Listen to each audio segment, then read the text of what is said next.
પ્રાર્થના સંદેશ ન્યૂઝમાં આપનું સ્વાગત છે। દાહોદમાં દિવ્યાંગ બાળકો માટે સાધન સહાય એસેસમેન્ટ કેમ્પ યોજાયો।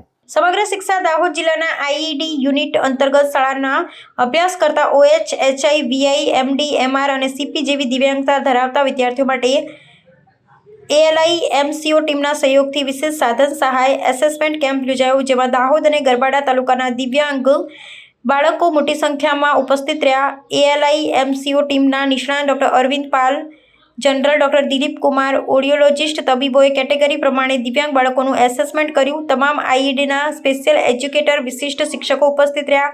જિલ્લા કક્ષાએથી આઈઈડી ઓઈસી મહેશભાઈ પટેલ તથા ઇન્ચાર્જ બીઆરસી કોઓ દાહોદ જનકભાઈ પટેલ દ્વારા બીઆરસી ભવન દાહોદ મુવાલિયા ખાતે કેમ્પમાં હાજર તમામ દિવ્યાંગ બાળકો તેમજ વાલીઓને જરૂરી માર્ગદર્શન પણ આપવામાં આવ્યું। તેમાં દિવ્યાંગ બાળકો તથા વાલીઓ માટે અલ્પાહારની વ્યવસ્થા કરવામાં આવેલ। આ કેમ્પ તમામ કર્મચારીઓના સહયોગથી સુચારુ રીતે પૂર્ણ કરવામાં આવ્યો હતો। જનકભાઈ પટેલ, સીઆરસી કોર્ડિનેટર મુવાલિયા અને ઇન્ચાર્જ બીઆરસી કોર્ડિનેટર દાહોદ, આજ રોજ બીઆરસી ભવન દાહોદ ખાતે દાહોદ તાલુકો અને ગરબાડા તાલુકાના બાલ વાટિકાથી ધોરણ 12 સુધીમાં નામાંકન થયેલ અને શાળામાં અભ્યાસ કરતા દિવ્યાંગ બાળકોનો દિવ્યાંગતા સાધન સહાય એસેસમેન્ટ કેમ્પ ડૉક્ટર દ્વારા કરવામાં આવ્યો। સદર કેમ્પમાં મોટી સંખ્યામાં વાલીઓ તેમના દિવ્યાંગ બાળકો સાથે ઉપસ્થિત રહ્યા।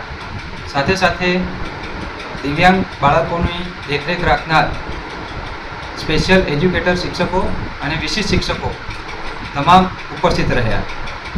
દાહોદ તાલુકાના અંદાજે 635 જેટલા દિવ્યાંગ બાળકો આ કેમ્પમાં હાજર રહેવાના છે અને તેમની દિવ્યાંગતાની ચકાસણીના આધારે તેમને વિવિધ પ્રકારના જે સાધનો, કઈ પ્રકારના સાધનો એમને મળવાપાત્ર થાય છે તે સુનિશ્ચિત આજે કરવામાં આવશે અને ભવિષ્યમાં આ રીતનો જ કેમ્પ કરી અને તેમને સાધન સહાય આપવામાં આવશે। સાથે સાથે ગરબાડા તાલુકાના પણ 450 જેટલા દિવ્યાંગ બાળકો, અંદાજે 450 જેટલા દિવ્યાંગ બાળકો હાજર રહ્યા છે અને તે બાળકોની દિવ્યાંગતાને આધારે કયું સાધન તેમને મળવાપાત્ર થવાનું છે તે આજે સુનિશ્ચિત કરી ડૉક્ટરની ટીમ આજે સુનિશ્ચિત કરી અને ભવિષ્યમાં આ રીતનો જ કેમ્પ આયોજન કરી તેમને સાધન સહાય ઉપલબ્ધ કરાવવામાં આવશે।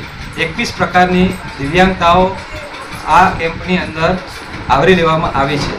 આ સાધનો સુનિશ્ચિત કર્યા પછી આ સાધનો દ્વારા તેમને રોજિંદા જીવનમાં એમની જે ક્રિયાઓ કરવાની થાય છે, સામાન્ય જીવન જીવવા માટે એમને આ સાધનો ખૂબ સારી રીતે મદદરૂપ થવાના છે। આભાર। પ્રાર્થના સંદેશ ન્યૂઝની તમામ લેટેસ્ટ અપડેટ્સ માટે ચેનલને હમણાં જ લાઈક, શેર અને સબસ્ક્રાઇબ કરો।